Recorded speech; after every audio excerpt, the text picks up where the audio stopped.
Hello students, मेरा नाम है अरविंद शर्मा और गुडोज नॉलेज सेंटर में आपका स्वागत है। आज हम अपने आईआईटी जेईई एडवांस का फंक्शन चैप्टर का आगे की ये सीरीज चालू करने वाले हैं और इसमें आज हम क्वेश्चन करेंगे 166 नंबर। और आई होप कि आपको सवाल समझ में आ रहे हों और आपको पसंद भी आ रहे हों। क्वेश्चन थोड़े से टफ हैं, एक दो क्वेश्चन हम हल्के डालते हैं, 5 क्वेश्चन में से सोचते हैं कि 4 क्वेश्चन थोड़े अच्छे रखें, एक क्वेश्चन थोड़ा इजी रखें, ताकि किसी बच्चे को कोई इशू ना आए कि एक दो सवाल तो समझ में आ रहे हैं, ये मान करके हम थोड़े इजी क्वेश्चन भी ले लेते हैं। चलिए आज का केस देख लेते हैं। आज जो हम करने वाले हैं वो 5 क्वेश्चन अच्छे वाले उस पर करेंगे, many one function, one one function और ऑन टू फंक्शन। अगर आपको याद हो तो मैं एक बार और ध्यान दिलवा देना चाहता हूं कि वन वन फंक्शन क्या होता है। हम किसी भी फंक्शन को पहली बात तो पढ़ने का तरीका सीख लेते हैं।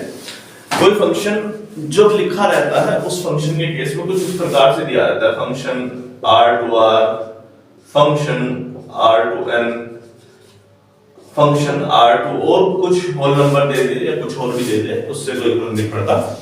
तो इस चीज को, फंक्शन को पढ़ने की कोशिश किया करें और इसमें हमें पता चलता है कि जो पहला वाला पार्ट है वो आपका डोमेन को दिखाता है और इसका दूसरा वाला पार्ट आपका कोडोमेन को दिखाता है, चाहे वो होल नंबर हो, नेचुरल नंबर हो, रियल नंबर हो, कोडोमेन को दिखाता है। इसके बाद अलावा हमने जो बात कर रखी है वन वन फंक्शन पर, ऑन टू फंक्शन पर, इन टू फंक्शन पर, इन सब पे बहुत डिटेल में डिस्कशन कर रखा है। इसलिए कि हमने जब इनके कॉन्सेप्ट के ऊपर अलग वीडियो बना करके अलग प्लेलिस्ट में तैयार कर रखा है, आप चाहे तो देखें। लेकिन फिर भी वन वन फंक्शन अगर आपको याद हो तो अगर 11th 12th के आधार पर देखा जाए तो वन वन फंक्शन हम बोलते हैं जब fx1 इक्वल्स टू fx2 है और x1 इक्वल्स टू x2 है, तब ऐसा केस आपका बनता है कि जब fx1 fx2 के जब इक्वल होगा, जब x1 x2 के इक्वल होगा। अगर x1 और x2 अलग हैं, जैसे कि x1 की वैल्यू मान लीजिए 2 है और x2 की वैल्यू आपकी 5 है, और जब आपके ये इक्वल आ जाए तो इट मेक्स सेंस कि it is many one function, one one function में नहीं काउंट होता। ये हमने देखा था। इसके अलावा हम वन वन फंक्शन को पहचानने का एक और तरीका जानते हैं कि वन वन फंक्शन के केस में कोई भी कर्व अगर स्ट्रिक्टली इंक्रीजिंग है और हमें हॉरिजॉन्टल लाइन खींच दी, स्ट्रिक्टली इंक्रीजिंग या स्ट्रिक्टली डिक्रीजिंग फंक्शन है कि सीधा भागे जा रहा है, भागे जा रहा है, भागे जा रहा है, इट मेक्स सेंस कि वो दो बार लाइन नहीं कटवाएगा। अगर हमने उसमें एक हॉरिजॉन्टल लाइन खींची तो एक ही जगह पर काटेगी, दो जगह पर नहीं काट रही है। तो ये हमारा कैसे फंक्शन में आता था, वन वन फंक्शन में। अगर इसी फंक्शन को मैं कुछ इस प्रकार से शिफ्ट कर दूं तो अब ये दो जगह पर काटेगा, तो ये कैसे केस में आ गया, मैनी वन फंक्शन में आ जाएगा। इसके अलावा हमने ऑन टू फंक्शन चेक करने के लिए आपको एक तरीका बताया था कि आप उसकी रेंज निकालें और रेंज को कोडोमेन में इक्वल कर दें। कोडोमेन हर एक सवाल में दिया जाएगा, फंक्शन r to n करके, फंक्शन r to r करके या function r to whole number करके। तो कोडोमेन तो इसका दूसरा हिस्सा होता ही है। उस फंक्शन के केस में आपको उसकी रेंज निकालनी होती है और अगर उसकी रेंज उसकी कोडोमेन के इक्वल आती है, in that case you can say codomain के इक्वल आती है, तो आप कहेंगे कि वो आपका फंक्शन एक ऑन टू फंक्शन है। ये हमने अब तक की थ्योरी जो इस टॉपिक में लगने वाली है वो बताई है। इसके बाद हम सवाल करते हैं। केस नंबर आपका 166 है और उस पर ध्यान देंगे और देखते हैं।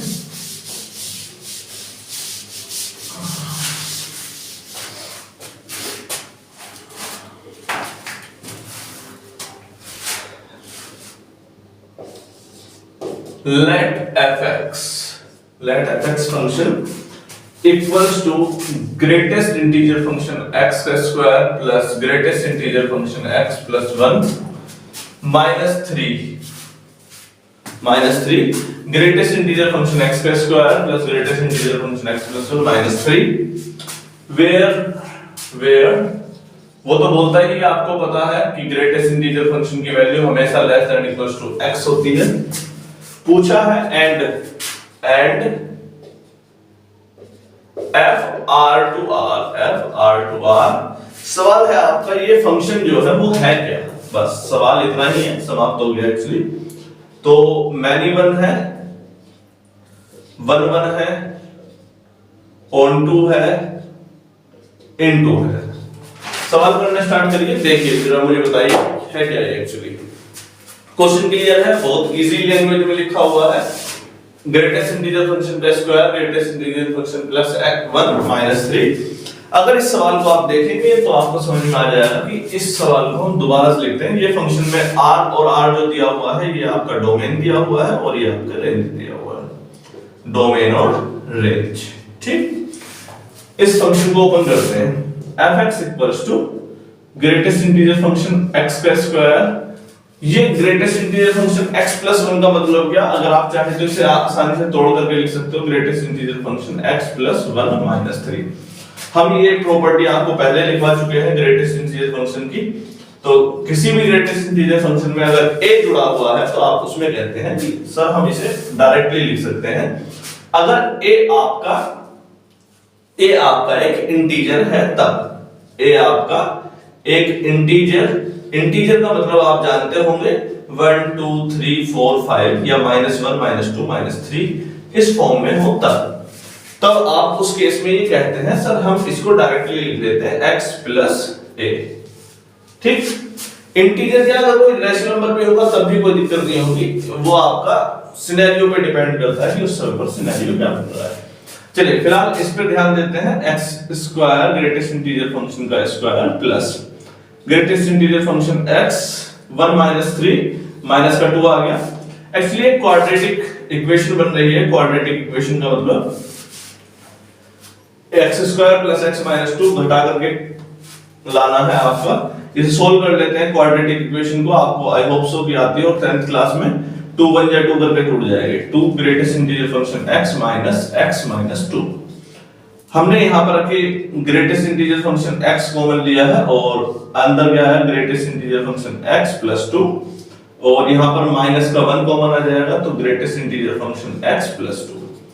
तो यहां पर आपके दो केस बने, greatest integer function x plus 2 और greatest integer function x minus 2 minus 1।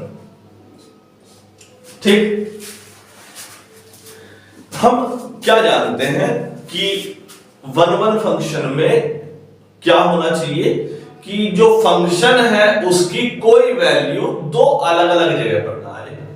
याद है, अगर हम इस बात को जानते हैं तो यहां पर अगर मैं बोलूं कि आप फंक्शन की वैल्यू 0 रख के देखो, फंक्शन को आप क्या रख के देखो 0, तो फंक्शन दो जगह पर 0 आ रहा है। जब आपका ग्रेटेस्ट इंटीजर फंक्शन की वैल्यू -2 है, ग्रेटेस्ट इंटीजर फंक्शन की वैल्यू कितनी आ रही है -2, इन दैट केस आपका ये जो केस है वो कैसा आ रहा है 0 आ रहा है।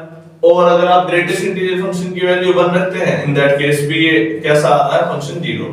मतलब कि हमारे पास सेम वैल्यू आ गई दो अलग अलग वैल्यू रखने पर x की। तो इसीलिए ये फंक्शन 1 1 की जगह किस में आ गया -1 में आ गया। चलिए केस समाप्त हो गया। ऐसा संभव हो सकता है कि एग्जाम में सवाल मल्टीपल चॉइस में आ जाए, मतलब कि एक से ज्यादा आंसर हो, तो उस केस में इसका और भी कुछ चेक करना पड़ सकता है कि ऑल टू है, इनटू है, 1 1 है। इन्होंने कोडोमेन क्या दिया है, कोडोमेन इन्होंने दिया है रियल नंबर। और रियल नंबर आप जानते हैं किसे बोलते हैं, सभी कुछ काउंट करते हैं, रैशनल इरैशनल सब कुछ, इंटीजर 1 2 3 0 1/2 3/5 ऐसे सभी नंबर्स को काउंट करते हुए चलेंगे और फिर हम बोलते हैं रियल नंबर।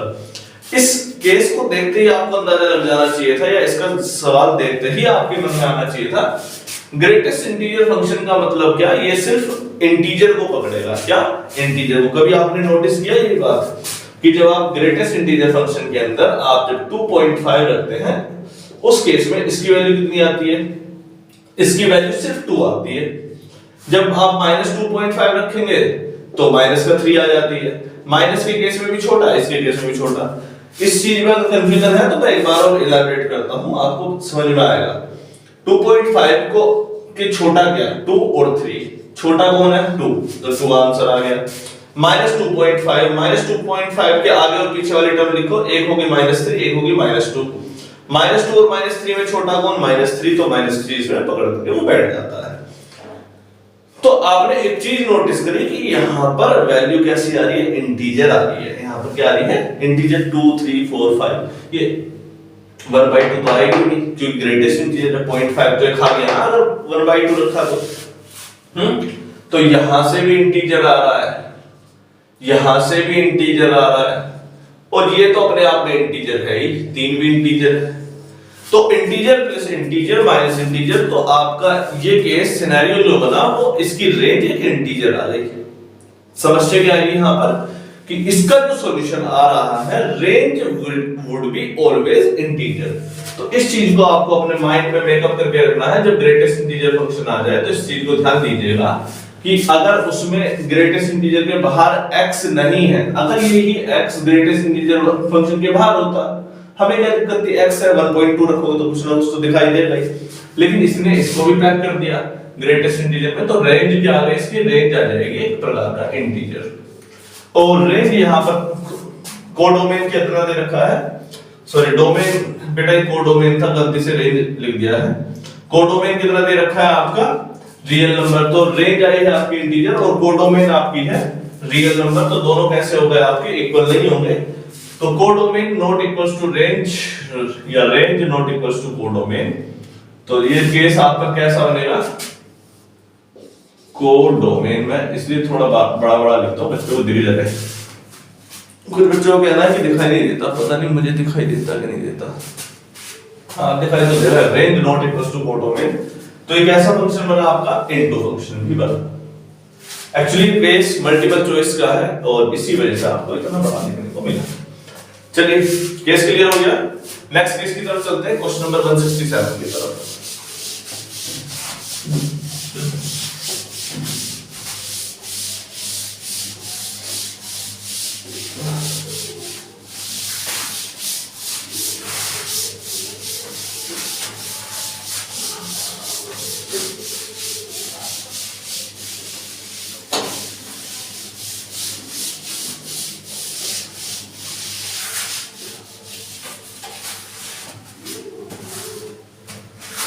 तो नेक्स्ट केस पर चलते हैं। नेक्स्ट केस है आपका केस नंबर 167 और 167 नंबर केस में लिखा हुआ है फंक्शन दिया है आपका e से infinite to r real number और defined by fx equals to log x।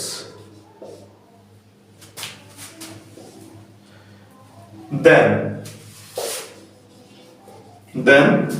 पूछा है फिर से वही 1 1 मैनी 1 ऑन टू और इनटू, केस आपका सेम ही है 1 1 मैनी 1 ऑन टू और इनटू।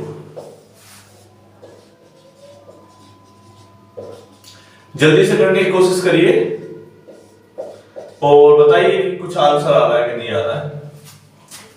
तो function fx equals to log x, 3 बार log आ गया है, और ये फंक्शन की डोमेन जो दी है वो आपकी e टू इनफाइनाइट दी है डोमेन, और कोडोमेन दिया है रियल नंबर, कोडोमेन दिया है रियल नंबर। खैर log की कोई दिक्कत नहीं है, log का जो कर्व जाता है वो आप जानते हैं, वो minus infinite two plus infinite carry कर सकता है अगर आप चाहें तो, रेंज के केस में है ना, रेंज के केस में वो आपका माइनस इनफाइनाइट से प्लस इनफाइनाइट तक कुछ भी कैरी कर लेगा, वो कोई दिक्कत वाली बात नहीं है। कि वो सिर्फ डोमेन पॉजिटिव में चाहता है, वो डोमेन रेंज जो है वो उसकी कुछ भी आ सकती है, रेंज की कोई इशू यहां पर है ही नहीं, रेंज तो उसकी आई जाएगी अगर लॉग में है तो। फिलहाल समस्या यहां पर है कि ये डोमेन है क्या, चलिए देखते हैं। फंक्शन में अगर मैं इस वैल्यू को रखूं, क्या e टू इनफाइनाइट वैल्यू को अगर मैं यहां रखता हूं आपके दिखाने के केस में, log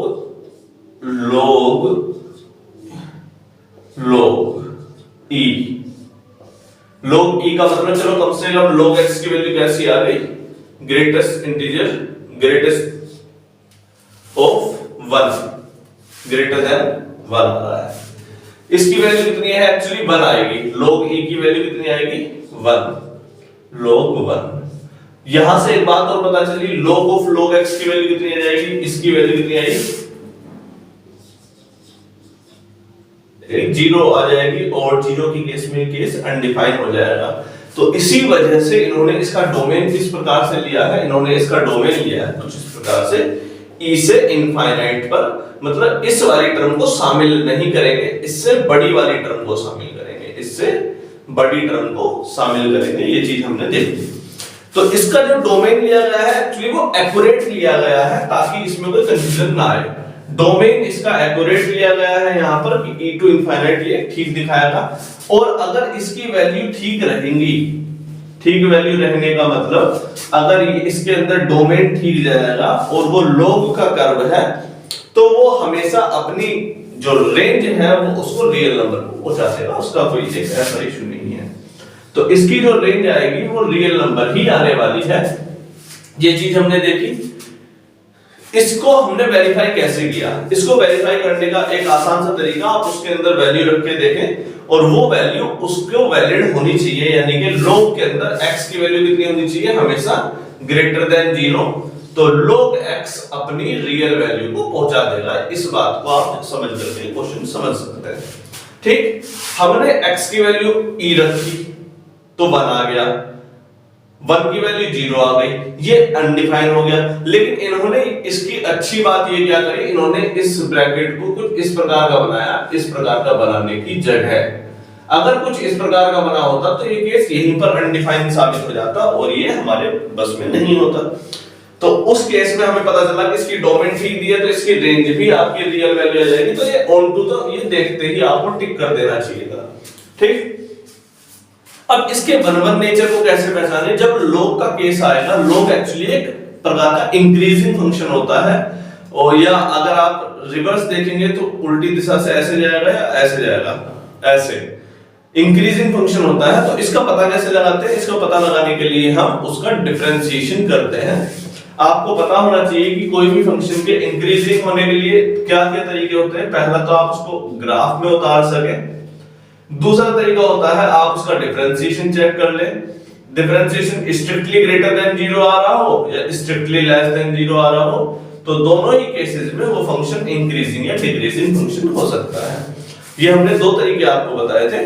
इसके अलावा अगर फंक्शन जान पहचान का है, तो आपसे मिलनसार है, दोस्त है आपका कोई फंक्शन, तो उसके केस में आप वैल्यू रख करके चेक कर लेते हैं कि वैल्यू रख लेते हैं। सब देखो हर बार अलग अलग वैल्यू दिखा रहा है और बढ़ करके दिखा रहा है। जैसे x की क्यूब का कर्व मान लो, x की क्यूब का कर्व मान लीजिए, ये एक प्रकार से हर पॉइंट पर अलग अलग वैल्यू दिखाएगा और एक बार अलग अलग वैल्यू दिखाएगा। तो ये प्रकार का इंक्रीजिंग फंक्शन है, डिक्रीजिंग फंक्शन है। तो उस केस में आप कह देते हैं हाँ सर ये वन फंक्शन हो सकता है, संभवतः है ही। ठीक, तो यहां पर क्या कर सकते हैं, इस केस में कोई हमारे पास चारा या ऑप्शन बचा नहीं है, तो उस केस में हम क्या करेंगे, इसका डिफरेंशिएशन करेंगे। log of log x, differentiation करो f डैश x। इस log x का डिफरेंशिएशन क्या आएगा? 1 upon log of log x। इस log का डिफरेंशिएशन क्या आएगा? 1 अपॉन log x। इस log x का डिफरेंशिएशन क्या आएगा? 1 अपॉन x। ठीक से देखेंगे सर, वो आपका स्ट्रिक्टली ग्रेटर देन 0 वाला केस है और फंक्शन आपका कैसा दिखा रहा है? Increasing function. कैसा केस दिखाया? इंक्रीजिंग फंक्शन का केस दिखा दिया। तो ये केस आपका 1 का भी हो गया। तो ऑन टू प्लस 1 दो केस आपके इसमें सामने आए। क्वेश्चन थोड़ा सा डिफिकल्ट है, समझने में थोड़ी दिक्कत है, लेकिन उसमें अगर आप पर्टिकुलर चीजों को अपने माइंड में मेकअप करके रखते हैं कि log x अगर आप किसी ने अच्छे से देखा हो तो इंक्रीजिंग होता है, डिक्रीजिंग होता है, इसके बारे में आपको खुद पता होगा। और नहीं पता है तो थोड़ी सी डिटेल में जाइए और ढूंढिए उसका क्या है, क्या क्या दिया हुआ है। हमने इसके केस में एक वीडियो बनाई है स्टैंडर्ड फंक्शन की, आप उसे जाएंगे और जरूर देखेंगे, क्योंकि उसमें मैंने लगभग सभी sin x, cosec, tan x, log x, sin inverse x, sin h inverse x, hyperbolic तक को और tan इनवर्स x और e की पावर x और a की पावर x सबको इलैबोरेट किया हुआ है, सबका ग्राफ वगैरह सब तैयार करके डोमेन रेंज निकाले हुए हैं। और आई होप सो कि आपके लिए वो वीडियो बहुत कारगर होने वाली है। ठीक, आगे बढ़े 168 नंबर क्वेश्चन। ये कहां फंस गई लीड? हाँ, तो हम आगे बढ़ रहे हैं केस नंबर 168 की तरफ, जल्दी जल्दी से।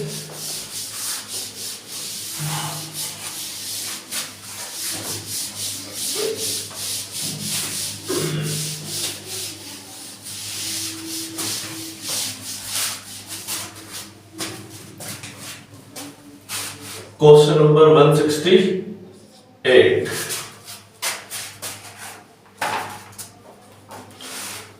एक इजी पीजी सा केस, बिल्कुल आसान सा, जिसे आप चुटकी बजते ही कर देंगे, मुझे पूरा भरोसा है आप सभी पर।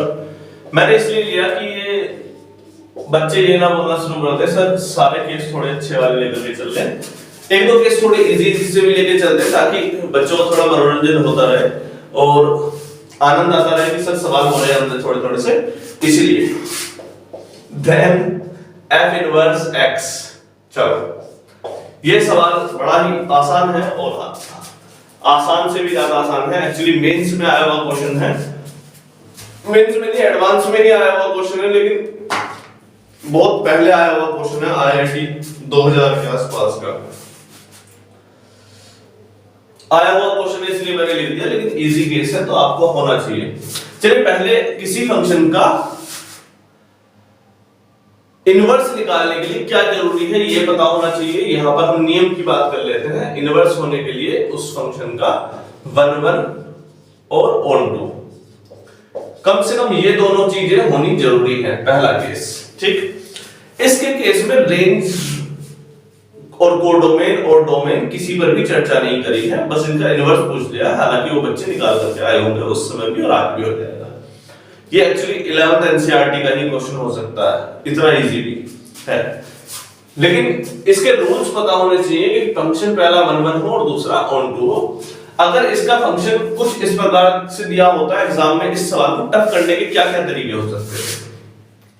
फंक्शन दिया रियल टू रियल, एक केस ये बना। फंक्शन दिया n टू r, एक केस ये बना। फंक्शन दिया r टू n, एक केस ये बना लेते हैं छोटा सा। आप इन तीनों में अंदाजा लगा सकते हैं इसका सॉल्यूशन किस में आ सकता है, किस में नहीं आ सकता है। तो अगर सपोज करो n टू r दे दिया होता, आप इसमें कोई नेचुरल नंबर रखें और ये अपेक्षा करें कि इसका आंसर r आएगा। नेचुरल नंबर का मतलब डोमेन दे दे, डोमेन दे दे नेचुरल नंबर, और रियल नंबर में अपेक्षा करें कोडोमेन, तो उस केस में आप इस सवाल को तुरंत ही इनवैलिड करार दे देंगे कि सर ये सवाल अच्छा नहीं है, डज नॉट एग्जिस्ट का कोई ऑप्शन जरूर दिखाई दे जाएगा वहां पर। अगर r टू n है, कोडोमेन डोमेन आपकी r है रियल नंबर और कोडोमेन है नेचुरल नंबर, तो भी ये केस मुझे लगता नहीं है समझ पाए। सपोज करो कि आप इस केस में इसमें रूट जैसी कोई टर्म रखते हैं, रियल नंबर के लिए रूट 2 जैसी कोई टर्म रखते हैं, f रूट 2 निकालो जरा। रूट 2 जब आप रखेंगे 3 इंटू x की जगह पर रूट 2 रखा -5, तो 3 रूट 2 -5। आप इस सवाल से रूट को गायब नहीं कर पा रहे। रूट को गायब नहीं कर पाने का मतलब कैसा केस आ गया, इररेशनल वाला आ गया। Root 2 is irrational, root 2 is irrational, तो नेचुरल नंबर में तो ये काउंट हुआ ही नहीं। अब नेचुरल नंबर में काउंट नहीं हुआ तो ये आपका ऑन टू वाला केस भी खारिज हो गया। क्लियर हो रहा है? तो इस सवाल में जो देखने वाला विषय आएगा, अगर ये अब के समय में आए तो वो यहां पर दिक्कत दे जाएगा सवाल इस टर्म पर। अगर उसने रियल टू रियल बोला या उसने बोला n टू n, क्या n to n, natural number to natural number में ही ये केस है, तो आप इसे वैलिड मान सकते हैं, डायरेक्टली नहीं मान सकते हैं। चलिए फिलहाल ये केस आपका आसान है। fx1 = fx2 दिखा रहा है और 3x1 - 5 = 3x2 - 5, तो 5 से 5 कट गया, 3 से 3 कट गया, x1 = x2, तो ये 1 1 तो है ही। और हम ये मान के चल रहे क्योंकि उसने ऐसा कोई केस दिया नहीं था उस समय पर जब ये आईआईटी में आया होगा, तो ये केस हम ये मान के चल रहे हैं कि ऑन टू होगा। तो फिलहाल इसको इनवर्स निकालने के लिए क्या करते हैं, हम fx को y मान लेते हैं। fx को क्या मान लिया, y = 3x - 5, इस 5 को इधर ले जाओ, y + 5/3 = x। अब यहां पर x को शिफ्ट कर देते हैं हम लास्ट में f इनवर्स x से, और y को शिफ्ट कर देते हैं x से, x + 5/3। चलिए केस आपका समाप्त हो गया है और इस केस का फंक्शन का जो इनवर्स आया वो आया x + 5/3। ये इसके इनवर्स का केस हो गया। आसान केस था, इजी था एकदम। चलिए नेक्स्ट केस पर चले, 169 पर।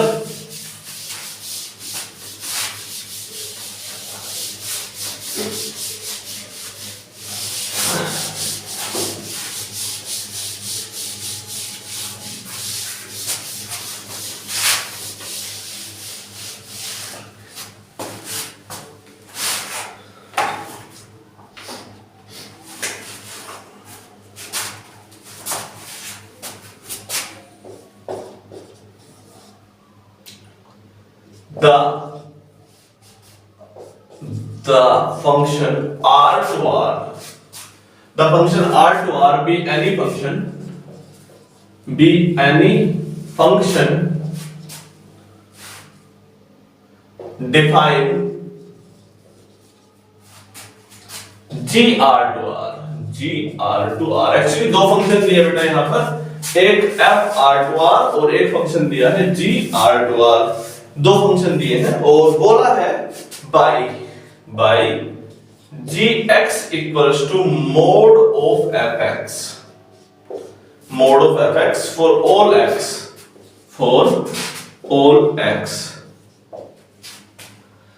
सवाल पूछा है then g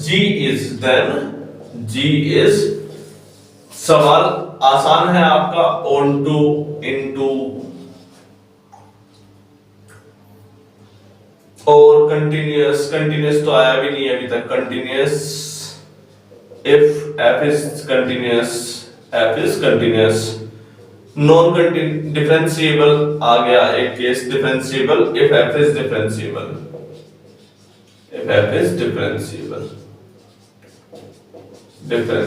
राइटिंग थोड़ी सी गंदी है, राइटिंग पे थोड़ा ध्यान देते हैं हम भी, राइटिंग इंप्रूव करनी पड़ेगी मुझे लग रहा है।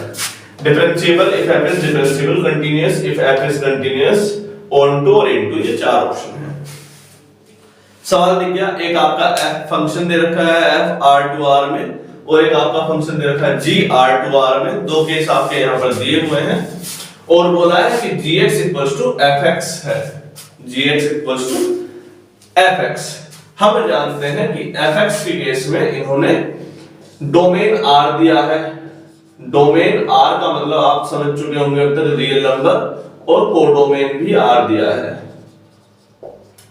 यहां पर डोमेन r तो है, हमें अच्छा लगा, लेकिन इसके ऊपर मोड लगा है और मोड का आप जानते हैं कि मोड के केस में क्या होने वाला है, मोड के केस में उसकी जो रेंज आ जाती है, रेंज किसकी, उस फंक्शन की रेंज जो यहां पर दे रखी है, जैसे कि g की रेंज कितनी दे रखी, कोडोमेन कितनी दे रखी है, रियल नंबर, कोडोमेन आपकी रियल नंबर दे रखी है और ये आपकी रियल नंबर, ये भी जो आपकी डोमेन है g के केस में, ठीक।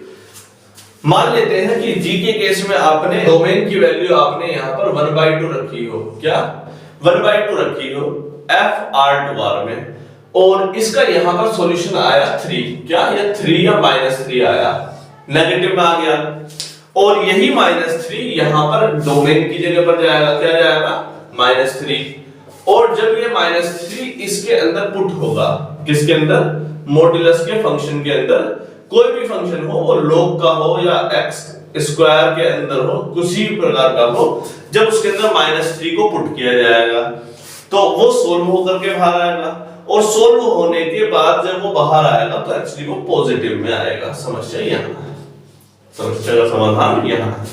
क्लियर हो गया? आप इस फंक्शन में कुछ ना कुछ डोमेन रखेंगे, उसकी कुछ ना कुछ वैल्यू आएगी, और वो वैल्यू अब इस g फंक्शन के लिए डोमेन का काम करेगी। उस डोमेन के बाद इसकी कोई ना कोई रेंज आएगी g फंक्शन की। आसान है, f फंक्शन में आपने डोमेन रखा, f फंक्शन की आपकी रेंज आई, और वो रेंज इसके लिए g फंक्शन के लिए अब यहां पर डोमेन का काम करेगी, और इस डोमेन की कुछ ना कुछ रेंज आएगी, ये हम कह रहे हैं। यहां पर इस g फंक्शन की जो रेंज कोडोमेन दी है वो दी है रियल नंबर, और रेंज कैसी आने वाली है, रेंज आने वाली है हमेशा पॉजिटिव, रियल नंबर तो नहीं आ रही है ना, हमेशा पॉजिटिव का मतलब क्या, 0 ± 1 या ऐसी कोई टर्म आ जाएगी। हम ये नहीं मान ले कि रियल में आपकी नेगेटिव वाली टर्म भी तो आती है शामिल, और इसमें नेगेटिव वाली टर्म आएगी नहीं, तो उस केस में इसकी जो रेंज है वो उसकी कोडोमेन के इक्वल नहीं होगी। रेंज अगर कोडोमेन के इक्वल नहीं होगी तो आप उस केस को आसानी से समझ सकते हैं कि वो ओंटो होगा या इंटो होगा। चलिए मान लेते हैं वो होगा इंटो आपका, ठीक। एक केस तो ये बना, हालांकि हमने कंटीन्यूअस वाले फंक्शन पढ़ाए नहीं है अभी, कंटीन्यूअस वाला केस जरूर जल्दी आ जाएगा, इसके तुरंत बाद देखते हैं, जैसे ही फंक्शन समाप्त होगा तब उसके बाद कंटीन्यूअस पे ध्यान देंगे। कंटिन्यूटी, डिसकंटिन्यूटी, डिफरेंशिएबिलिटी और लिमिट्स पर भी। तो एक function continuous if f is continuous, बोला है g कंटीन्यूअस होगा इफ f कंटीन्यूअस होगा, और g डिफरेंशिएबल होगा if f is differentiable. Differentiable और कंटिन्यूटी में अंतर है, आप जाएं और आज एनसीईआरटी की बुक में डिफरेंशिएबिलिटी और कंटिन्यूटी दोनों को पढ़ेंगे, तो आपको एक चीज तो क्लियर हो जाएगा। अगर कुछ फंक्शन इस प्रकार से रिलेशन में हो और उसमें एक फंक्शन कंटीन्यूअस है तो दूसरा अपने आप ही कंटीन्यूअस में आ जाएगा। आज इसकी एक प्रॉपर्टी पढ़िए, क्योंकि हमने अभी इलैबोरेट नहीं किया हुआ है, ये पढ़ाया नहीं है इसकी थ्योरी, तो अभी नहीं बता रहे, लेकिन फिलहाल के लिए हम इसका ये ऑप्शन बता देते हैं, continuous if f is continuous. अगर फंक्शन आपका कंटीन्यूअस होगा तो gx भी कंटीन्यूअस हो जाएगा। इसको आप अपनी मर्जी से ढूंढिए एनसीईआरटी का, जब हम इसकी थ्योरी पढ़ाएंगे तो इस सवाल को दोबारा कवर करेंगे। ठीक, चलिए आगे बढ़ते हैं। क्वेश्चन नंबर 169 हो गया 170 पर।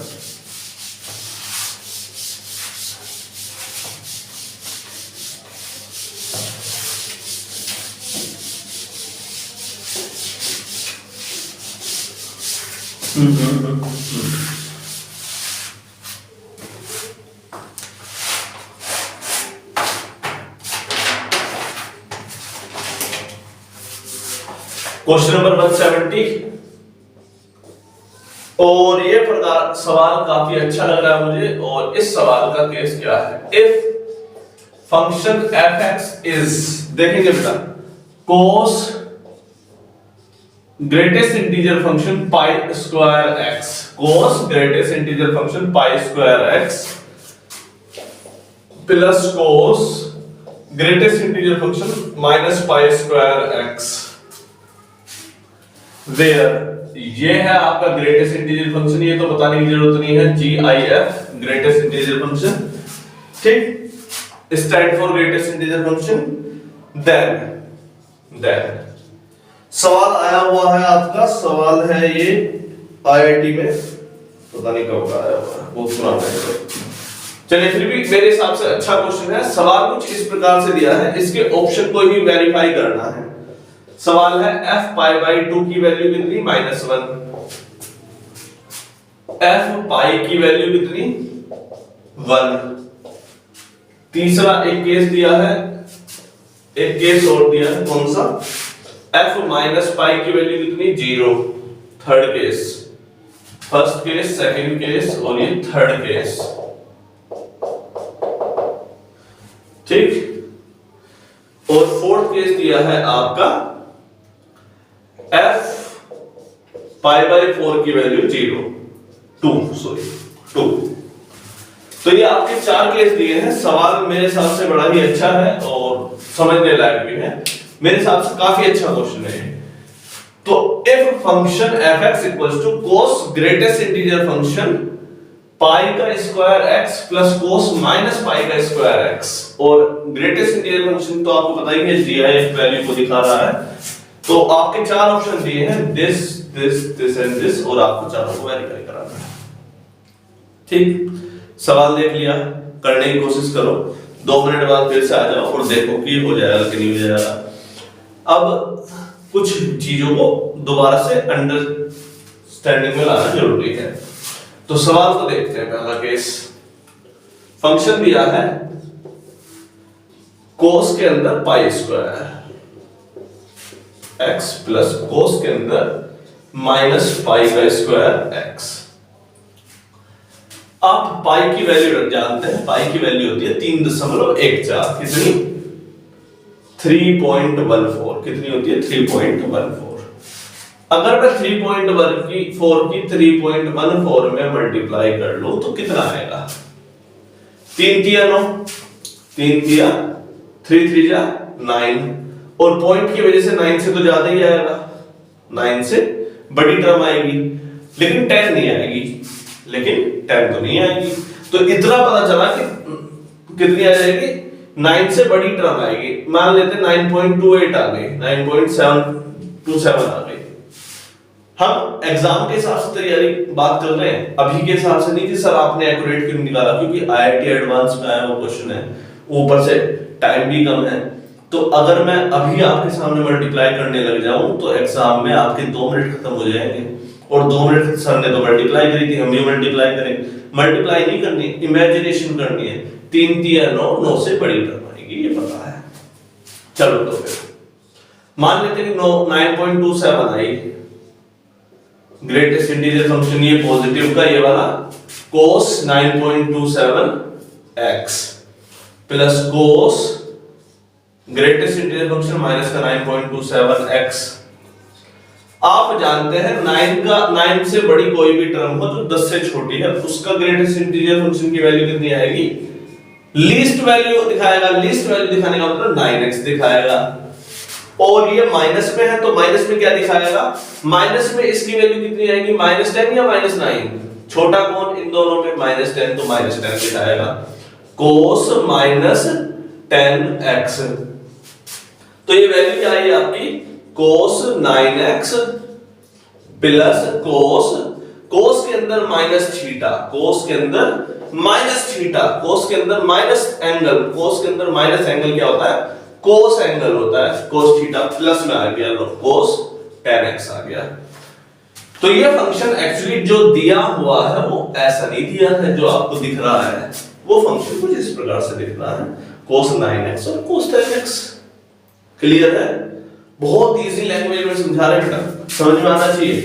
cos 9x plus cos 10x।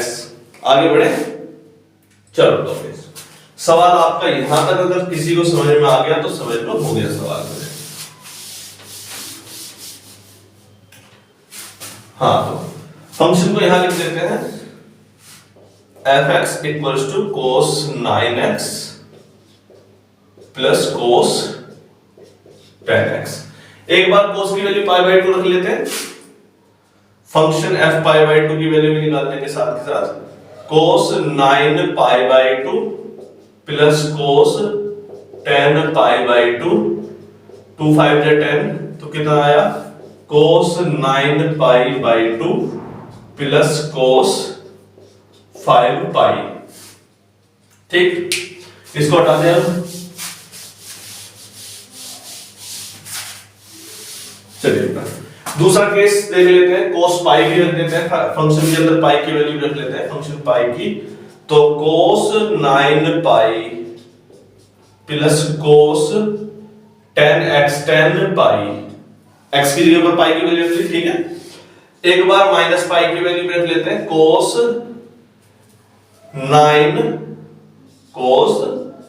9 into minus pi plus cos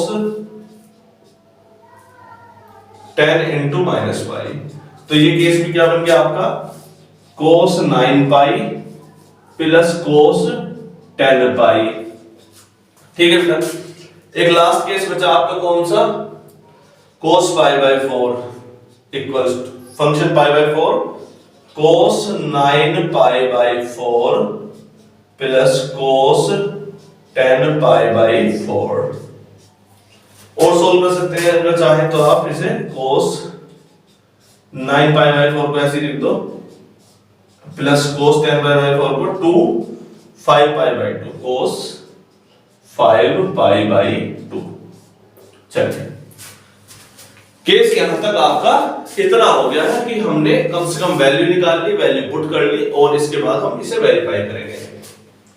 अब कुछ बच्चे यहां पर क्या अपनी होशियारी दिखाएंगे, सबसे पहले इनकी वैल्यू सोचेंगे कहां पर माइनस और कहां पर प्लस, यही करना है। एक्चुअली हमें भी यही करना है। तो टाइम कंज्यूम करने ना करने का तरीका क्या है, टाइम कंज्यूम ना करवाने का तरीका। तो टाइम कंज्यूम ना करवाने का तरीका यह है कि हमें ग्राफ आता हो कोस का, और कोस का ग्राफ अगर आता है तो सवाल समझो हो गया। तो देखते हैं बेटा, देखेंगे 0 कोस 0 पर होता है 1, कैसा 1, ये रहा उल्टा ग्राफ बनने आ गया। कोस 0 पर कैसा होता है 1, π/2 पर 0, पाई पर -1, पाई पर कैसा है -1 दिखाई दे रहा है। 3π/2 2 पाई, 5π/2 3 पाई, इधर भी बना लो जल्दी जल्दी, माइनस पाई बाई 2 माइनस का पाई माइनस का 3 पाई बाई 2 माइनस का 2 पाई।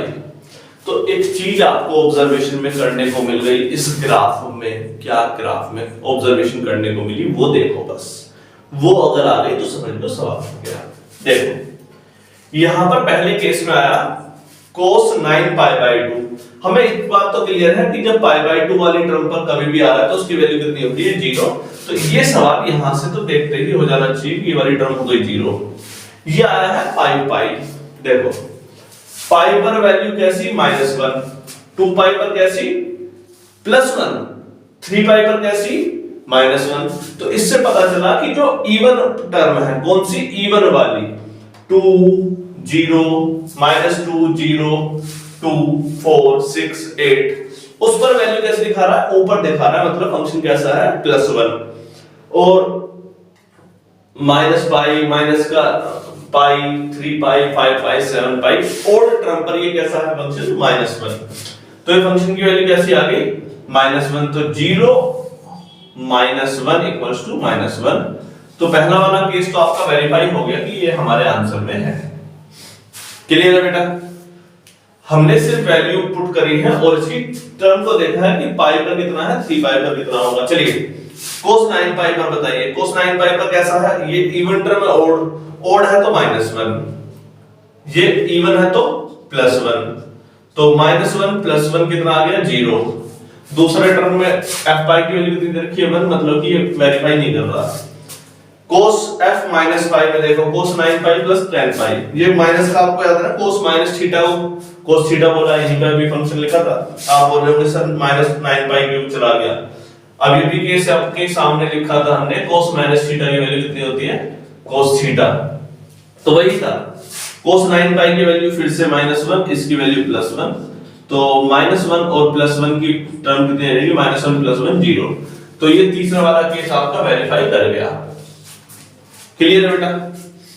फोर्थ वाला केस देख लो आपका, cos पाई बाई 2, यहां तो पाई बाई 2 आ गया, ये वाली टर्म कैसी हो गई आपकी 0, ये वाली टर्म 0 आ गई, plus cos 9 pi by 4, 9 pi by 4, pi by 4 पर आ गई बात। पाई बाई 4 होता क्या है, 45 डिग्री का एंगल है। एक्चुअली cos 45 की वैल्यू कितनी होती है, 1/√2 के आसपास होती है, और 9 की गुना है तो भी 1/√2 के आसपास ही आपकी सॉल्यूशन में आ जाएगा। वो आप चेक करना कि नीचे जा रहा है तो माइनस में चली जाएगी, ऊपर जा रहा है तो नेगेटिव में आ जाएगी। चलिए तो फिलहाल हम कहां पर हैं, इसकी वैल्यू क्या 2 आ सकती है, 2 तो बिल्कुल नहीं आ सकती है, तो ये हमारे सॉल्यूशन से बाहर है। तो हमारा जो केस बना वो आपका एक थर्ड ऑप्शन वेरीफाई करा, एक फर्स्ट ऑप्शन वेरीफाई करा। सवाल मेरे हिसाब से अच्छा है और करने लायक भी है। तो हमारे लगभग आज के 5 क्वेश्चन हो गए हैं और अगले 5 क्वेश्चन की तरफ आगे बढ़ रहे हैं बहुत तेजी के साथ।